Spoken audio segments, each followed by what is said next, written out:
Il y a vraiment un paradoxe québécois, on pourrait dire, mémoriel, mais qui a des gros inconvénients pour la santé de notre société. Bonjour et bienvenue à un balado qui s'intitule « Pour une guérison de la mémoire ». Je suis en compagnie du père Martin Lagacé, membre de la communauté de l'Emmanuel, et puis on va discuter de ce sujet-là. Alors peut-être comme première question que j'ai le goût de vous poser, c'est d'où vous est venue cette idée de parler de la guérison de la mémoire? Parce que c'est un sujet, un amalgame de mots qu'on n'entend pas nécessairement souvent. Ouais. Alors, c'est vraiment né, au fond, de mon expérience spirituelle dans la conversion. Quand je me suis converti, j'ai fait une retraite de guérison intérieure parce que je me rendais bien compte que j'avais en moi des blessures qui me chargeaient, qui m'enchaînaient, qui me faisaient tourner en rond, toujours les mêmes échecs, etc. Ma grande expérience de la découverte de l'amour de Dieu, c'est que Dieu peut nous guérir et par conséquent enlever nos chaînes puis nous ouvrir un avenir et nous libérer de tout ce qu'il y a de toxique dans notre passé, mais pas pour l'oublier, pas pour s'en couper, au contraire pour reprendre contact avec lui d'une manière vivifiante et riche, mais en même temps pour avancer, parce que si on n'est pas en paix avec notre passé, ce qui est un long chemin, mais c'est difficile de vivre dans le présent puis d'envisager l'avenir. Fait que je me suis dit, mais pourquoi pas transposer ça au fond au plan collectif?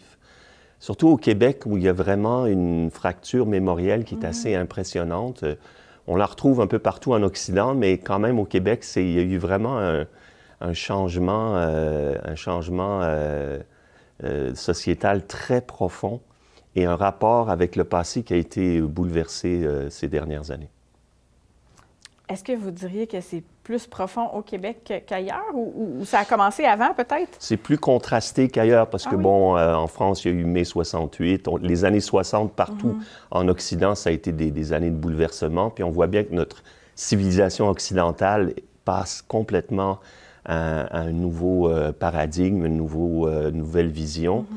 Mais au Québec, comme on était une chrétienté un petit peu attardée, il faut bien le dire, puis tout d'un coup, on est entré dans la modernité de plein pied, ce qui était une bonne chose, mais ça s'est fait dans un très haut contraste. Je pense qu'on ne retrouve pas beaucoup ailleurs en Occident. C'est très, très particulier.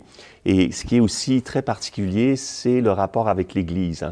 Parce qu'au cœur de cette blessure et de cette question de la guérison de la mémoire, il y a évidemment le rôle de l'Église dans notre histoire. Et au Québec, ce rôle a été fondateur, vital. Ce qui a été fondamental est fondamentalement rejeté aujourd'hui au Québec. Donc, on est dans une situation paradoxale. Il y a vraiment un paradoxe québécois, on pourrait dire, mémoriel, mais qui a des gros inconvénients pour la santé de notre société, pour son identité et son avenir, un peu comme je disais au plan personnel. Vous avez utilisé le mot d'une société qui était attardée. Pouvez-vous préciser votre pensée à ce niveau-là? Oui, bien, c'est vrai que, par exemple, l'emprise du clergé sur la société, c'est quelque chose qu'on n'a pas vu beaucoup dans le monde occidental. C'était très particulier au Québec. Je vais en parler tout à l'heure. Il y a des raisons historiques à ça.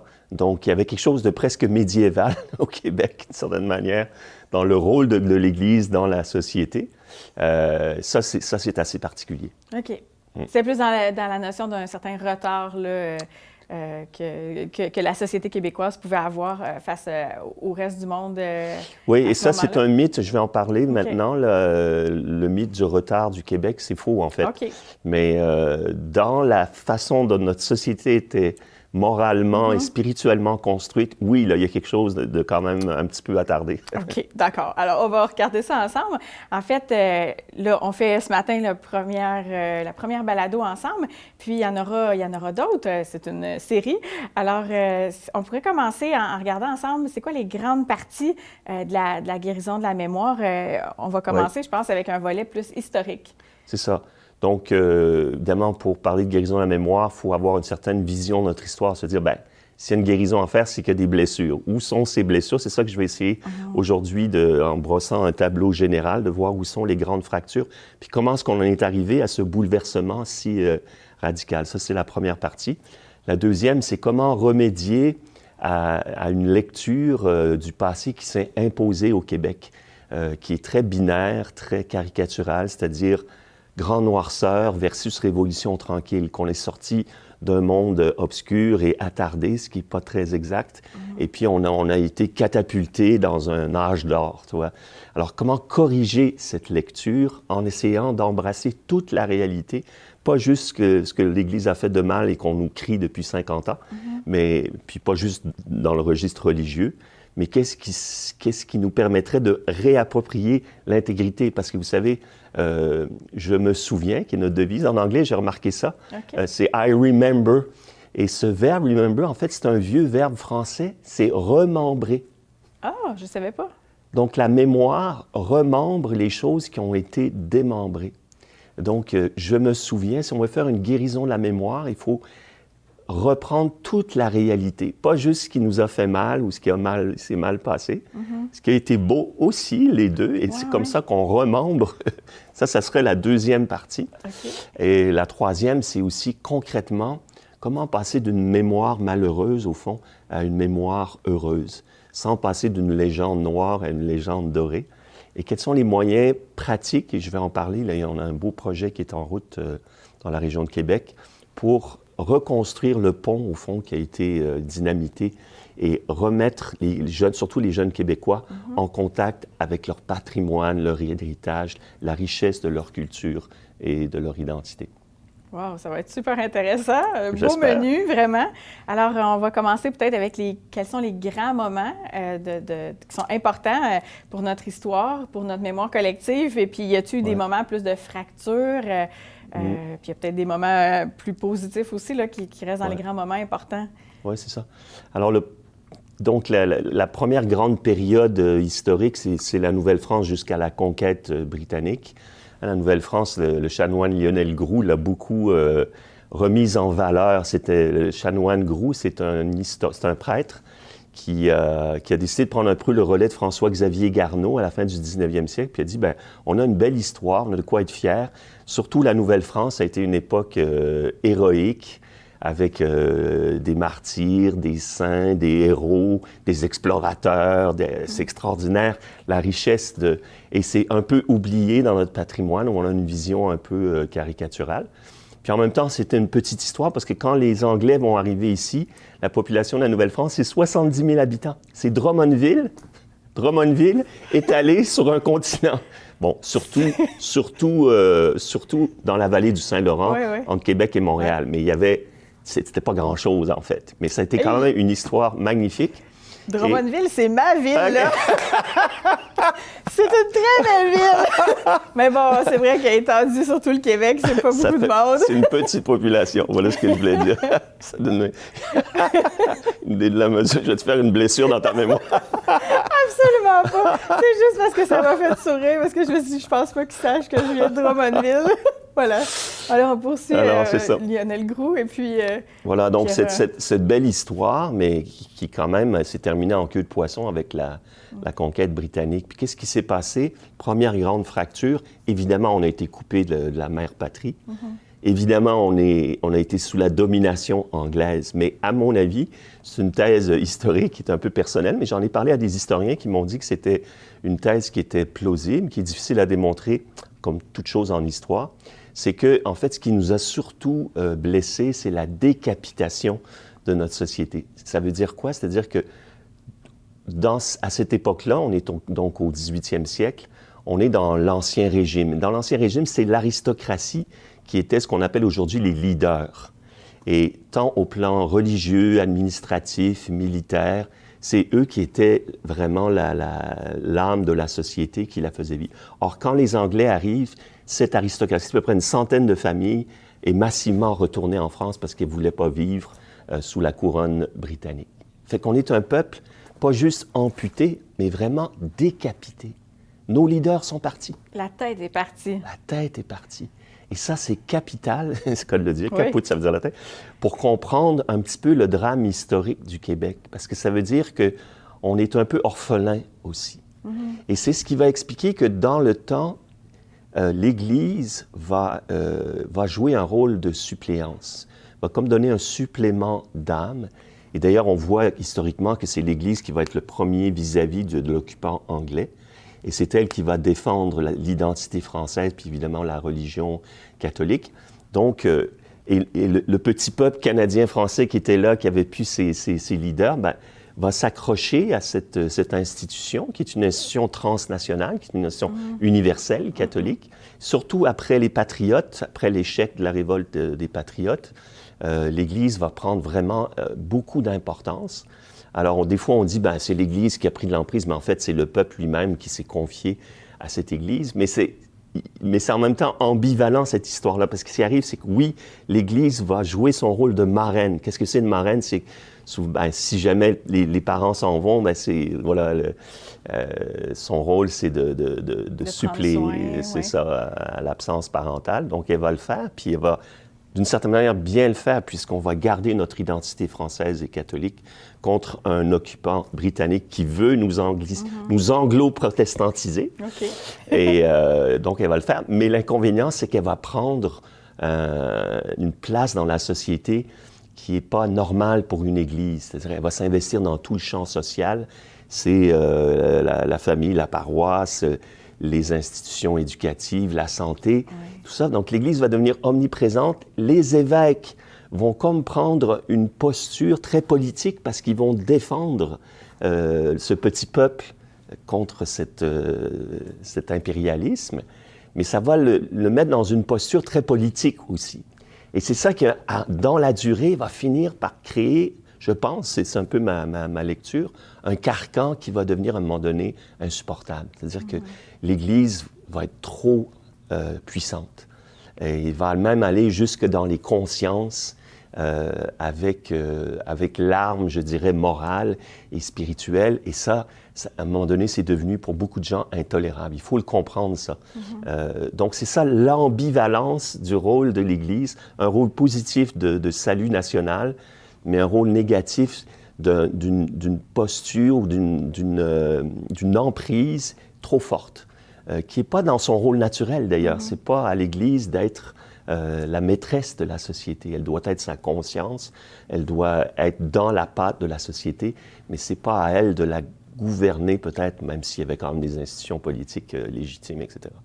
Alors arrive l'autre grande fracture, ou l'autre grande articulation, qui prendra du temps à venir, qui est la Révolution tranquille, qui est un peu comme une crise d'adolescence, en fait. Parce que l'Église nous a un peu infantilisés. Oui, elle nous a gardés, mais en même temps, elle nous a gardés comme une mère un peu trop protectrice.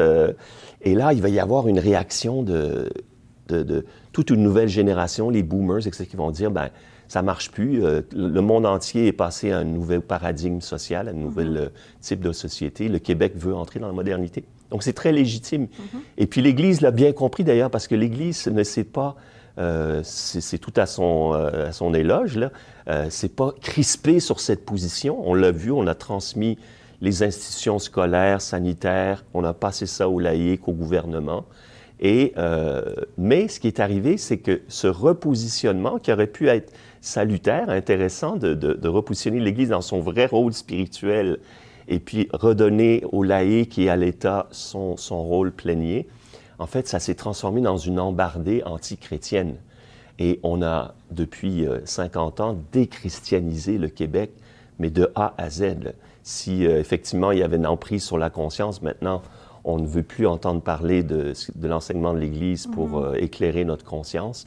Ça part de la conscience individuelle jusqu'aux institutions étatiques, en passant par l'école, la famille, toutes les dimensions de la société qui étaient imprégnées de christianisme sont systématiquement comme passées au Karcher pour nettoyer toute trace de christianisme. Et c'est ça notre blessure actuellement, c'est que elle est assez commune aussi au reste de l'Occident, mais encore une fois, parce qu'il y a ce contraste si fort, ça fait qu'aujourd'hui, on est un peuple qui est quand même déraciné pour une grande part et qui est un peu désemparé au plan moral et spirituel.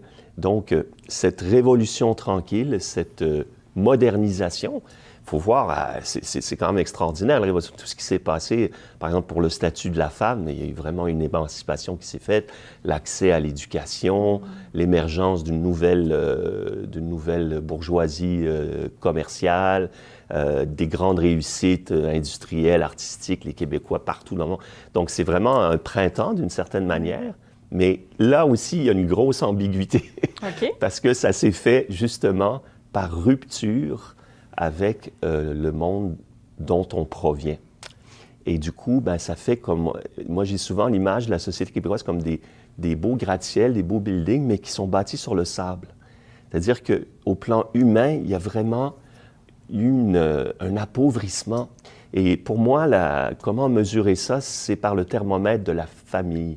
Quand on veut, je pense, regarder l'état de santé d'une société, il faut regarder le couple et la famille. Or, la famille au Québec, qui était sa grande force traditionnelle, est maintenant dans un état, disons, alarmant. On voit que les couples, puis je ne veux pas juger personne là-dessus, mais c'est un fait que les couples, ben, 1 sur 2 divorcent quand ils se marient, parce qu'on ne se marie plus au Québec, parce qu'on ne veut pas divorcer. Mais, du coup, ça crée un climat de, ben, quand ça ne va plus, je vais aller voir ailleurs. Fait que la démographie est tombée, une des plus fortes d'Occident. Maintenant, on est parmi les plus faibles et on est une société qui vieillit extrêmement vite. Donc, la pyramide des âges est à l'envers. Alors, mais c'est pas juste quantitativement qu'il y a un appauvrissement, mais c'est qualitativement, c'est-à-dire que des familles, aujourd'hui, on dit que 4 enfants sur 5 n'auront pas les mêmes parents jusqu'à 18 ans au Québec. Ça veut dire que soit ils seront en monoparental, soit en famille recomposée. Et encore une fois, je ne veux pas poser de jugement parce que c'est pas facile, la vie de couple, la vie de famille. Mais de fait, on est dans une société qui se démembre. Pas juste au niveau mémoriel, mais parce qu'elle a perdu son fondement, ses racines, ses références. Hein? On était une société traditionnelle où la famille, la paroisse, le diocèse, la nation canadienne-française, il y avait des grandes valeurs communes qu'on peut discuter aujourd'hui de la pertinence, mais c'était un fait. Et c'était un cadre qui était quand même sécurisant, qui a permis un certain épanouissement. Aujourd'hui, il y a beaucoup d'éclatements qui se sont produits. Donc, c'est ça le paradoxe ou l'ambivalence, c'est que oui, d'un côté, une réussite éclatante qui en met plein les yeux, et en profondeur, en fait, un appauvrissement. Et c'est là que nous, comme chrétiens, qu'on a un regard sur cet aspect plus spirituel, plus humain, plus moral. Et c'est là où on sonne l'alarme, on dit attention, cette modernisation, elle s'est faite au prix d'une désincarnation d'une certaine manière, d'un déracinement. Et on en paye le prix humain aujourd'hui. C'est des enfants beaucoup de solitude, beaucoup d'atomisation. Il y a une recherche du communautaire, de la communion, qui on dirait, est rendue presque impossible parce qu'on a si violemment rompu nos amarres avec le passé. Donc, ça va être ça, la guérison de la mémoire, c'est de dire, mais il ne s'agit pas de tomber dans une forme de nostalgie. Parce que une société est toujours en évolution. C'est comme une langue, une société. On ne parle plus la langue de Molière. C'est la même langue, mais elle a beaucoup évolué. On a perdu des mots, des expressions parce qu'elles ne correspondaient plus à un style de vie. On en a intégré de nouvelles. Donc, une société doit continuellement se rafraîchir, mais en même temps, une langue, elle ne se réinvente pas à chaque génération. On ne va pas dire... français, c'est tannant, c'est vieux. On va inventer une nouvelle. Personne ne ferait ça. Bien, il y en a qui ont tenté avec le verlan, puis l'espéranto, mais ça ne s'est pas rentré dans le Ça défie le bon sens, tu sais. Oui, ça n'a pas été tellement adopté, là. Ouais. Non, mais ce qu'on ne ferait pas au plan linguistique, malheureusement, on le fait au plan culturel et spirituel. C'est-à-dire, on veut réinventer une société à partir de rien. Et ça, c'est... oui, une société qui va de l'avant, qui se modernise, qui se débarrasse de ce qui l'alourdit du passé, qui s'enrichit de ce que les apports nouveaux, mais ça dans une fidélité, une continuité, comme la langue ou comme un tissu qui se tisse. Et c'est ça l'enjeu de la guérison de la mémoire, reprendre contact. Et on va voir qu'il y a des moyens très concrets pour le faire, déjà dans notre esprit, de sortir, de changer nos lunettes de grande noirceur, parce que c'est surtout les lunettes qui sont noires, plus que le passé lui-même. Et puis ensuite, de voir aussi que dans notre histoire, on a de quoi être fiers et qu'on est les héritiers de ce passé, on ne s'en rend pas compte parce qu'on est une société qui vit des belles valeurs de solidarité sociale, de générosité. Les Québécois ont le cœur à gauche, on peut dire, dans le sens qu'on est attaché aux valeurs de la social-démocratie, de la santé pour tous, de l'éducation pour tous, de l'égalité homme-femme. Toutes ces belles valeurs sont faites des valeurs chrétiennes qui ont émergé petit à petit. Donc, on est héritier de ça, mais on a oublié d'où ça vient et ça risque de se retourner contre nous si on ne reprend pas contact.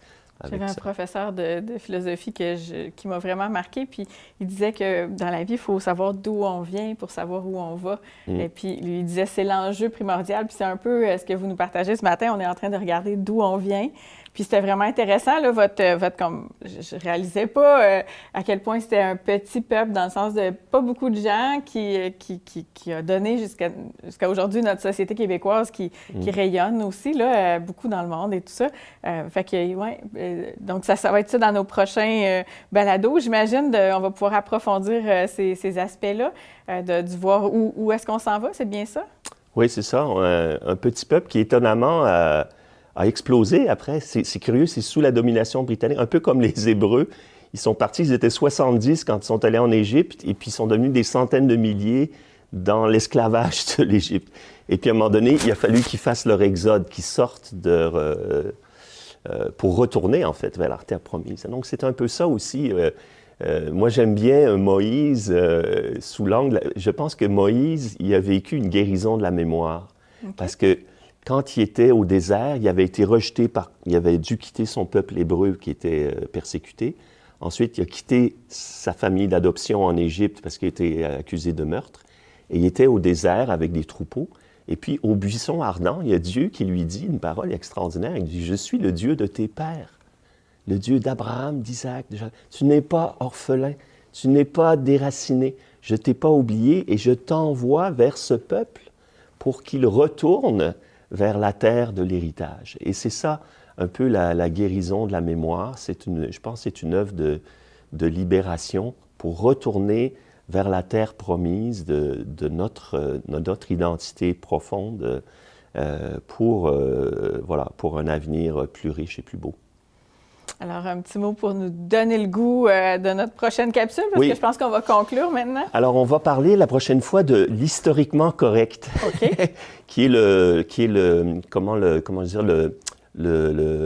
volet du politiquement correct. C'est-à-dire, pour justifier le politiquement correct, on utilise l'historiquement correct. C'est-à-dire, c'est une lecture, on va voir comment, aujourd'hui, on fait une lecture anachronique de notre passé, c'est-à-dire qu'on lit le passé avec les lunettes d'aujourd'hui, avec nos valeurs très individualistes quand même, d'une société qui était une société avant communautaire, centrée sur Dieu, pas sur l'individu. Donc, voilà. Alors, il ne s'agit pas de tout justifier dans le passé, mais c'est-à-dire de voir, il faut essayer d'entrer dans l'esprit d'une autre époque. Ça, c'est la première chose. La deuxième, c'est qu'on a souvent une lecture binaire du passé avec les bons et les méchants, avec des grosses erreurs puis des gros exploits, alors qu'on sait très bien, la réalité, on la vit au jour le jour, c'est compliqué. Et pour vraiment faire une lecture juste de l'histoire, il faut entrer dans beaucoup de nuances. Or, au Québec, on est dans cette vision binaire. La grande noirceur, la Révolution tranquille. Donc, sortir de cette caricature de l'histoire et aussi sortir de ce langage d'omission. Parce que, par exemple, par rapport à l'Église, ça fait 50 ans qu'on dit les bêtises que l'Église a faites. Puis c'est vrai, elle a fait des conneries, elle a fait des abus, mais c'est interdit de dire ce qu'elle a fait de bien. Mais remembrer la mémoire, il faut dire toute la réalité. Il faut reconnaître nos erreurs, puis il faut reconnaître nos bons coups aussi. Donc c'est ça, historiquement correct, c'est de corriger cette lecture réductrice qu'on fait, qui est entrée dans la mentalité, qui est beaucoup dans les médias, dans certaines idéologies qui ont beaucoup d'impact aujourd'hui. Puis de montrer aussi qu'on vit sur le mythe du progrès, c'est-à-dire que forcément, ce qui est dans l'avenir va être mieux que dans le passé. Donc, plus on se déleste du passé, plus l'avenir va être génial. Mais c'est assez naïf comme vision. C'est pas si simple que ça. C'est pas par rupture. Et au Québec, on est tombé dans ce panneau-là. On a décidé de se moderniser en rompant avec le passé. Donc, ça va être de voir comment ces attitudes-là erronées ont un impact très concret. On va donner des exemples concrets dans notre histoire, dans notre vécu d'aujourd'hui. Donc, ce sera ça notre deuxième volet, d'analyser l'historiquement correct pour avoir des bonnes lunettes pour bien relire toute notre histoire. J'ai hâte. Je n'ai jamais entendu parler de l'historiquement correct, le politiquement correct aussi. Oui, mais j'ai bien hâte qu'on puisse approfondir ça. Merci beaucoup, Père Martin Lagacé, d'avoir été avec nous. Et puis, bientôt, on viendra la suite de ce balado pour une guérison de la mémoire. Puis, ben merci à toutes les gens qui nous regardent. Et puis, ben n'hésitez pas à découvrir nos séries de balados. Merci.